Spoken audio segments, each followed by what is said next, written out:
नमस्कार, बहुत स्वागत है आपका। तवा हमारे किचन के लिए कितना ज़रूरी है ये तो आपको पता ही है।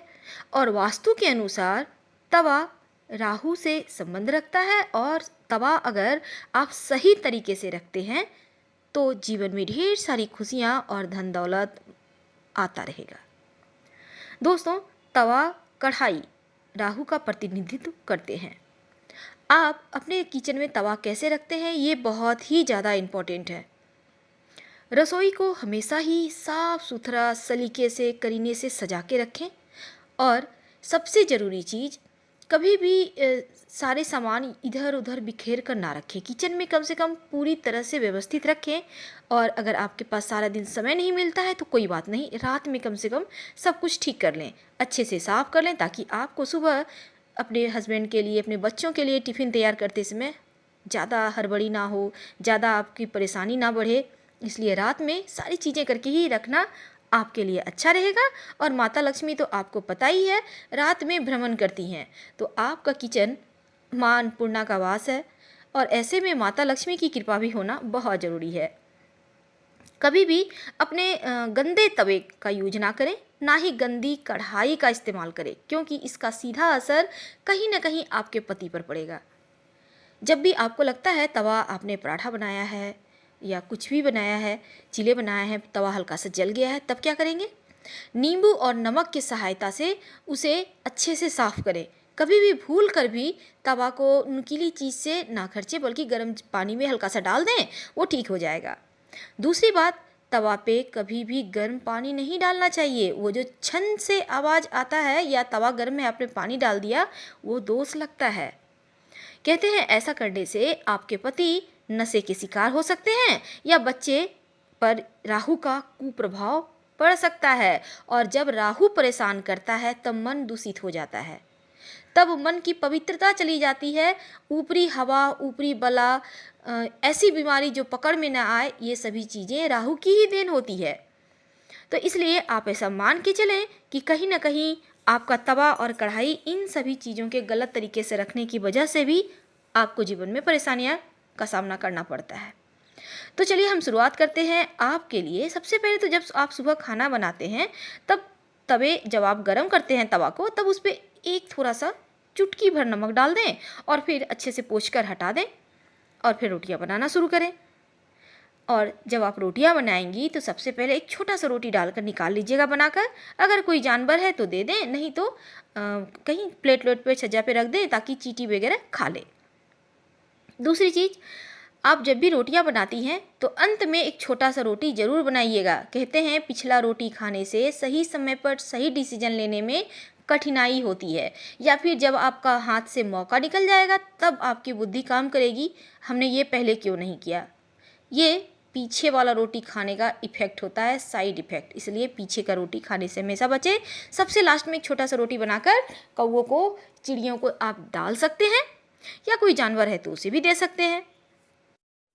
वैसे भी घर की पहली रोटी पर गाय का हक होता है और अंत वाली रोटी पर कुत्तों का हक होता है। तो ये आपकी इच्छा पर है, अगर आपके आसपास हैं तो ज़रूर खिलाइए। अगर घर में जैसे आप तवा है, अब आपको रोटियां भी नहीं बनानी है, तब क्या करेंगे?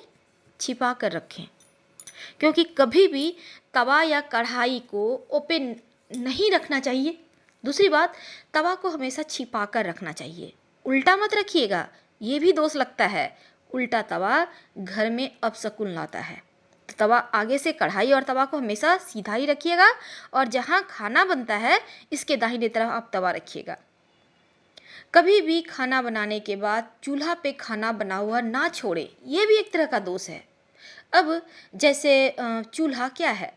चूल्हा अपने छाती को गर्म करके गर्म गर्म खाना हमें खिलाती है, बिल्कुल एक माँ की तरह। अब उनके शरीर पे आप हर समय कुछ भारी चीज़ दबा के रखेंगे, ये तो अच्छी बात नहीं है। खाना बन जाए तो प्रेम से साइड कर दें और चूल्हा को पोंछ के साफ कर लें।